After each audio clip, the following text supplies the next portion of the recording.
There was a pastor, quiet, introspective. He wasn't a charismatic preacher.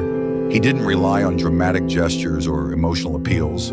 His tone was calm. His words were measured. Though he was known for reading his sermons, his life of prayer left a deep mark on his people. He would often spend up to 13 hours a day in study and prayer. It was common for him to retreat into the forest, where he would lie face down on the ground for hours crying out to God. The sermon that shook a nation, that helped ignite the First Great Awakening, was preceded by 3 days of fasting and prayer. But on that morning in 1741, something extraordinary happened.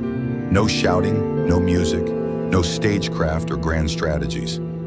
Jonathan Edwards simply read his sermon, and heaven opened. People began to weep, to cry out, to fall to the ground. Men and women trembled, feeling as if they were standing at the very edge of hell.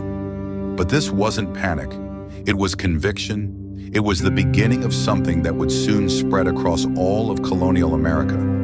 With a single sermon, Sinners in the Hands of an Angry God, God used this Puritan pastor to awaken an entire nation. Churches filled up, crowds were converted, and what began in a small town became one of the most influential and symbolic milestones of the First Great Awakening in American history. But how did all of this happen? What exactly did this man preach?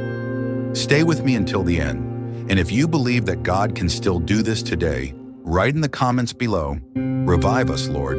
Today you're going to discover the journey behind this moment, but for you to understand this story, we need to go back in time. At the start of the 18th century, New England, a region colonized by Puritans just a few generations earlier, was steeped in a silent spiritual crisis. The churches were still full, but the hearts were empty. The vibrant faith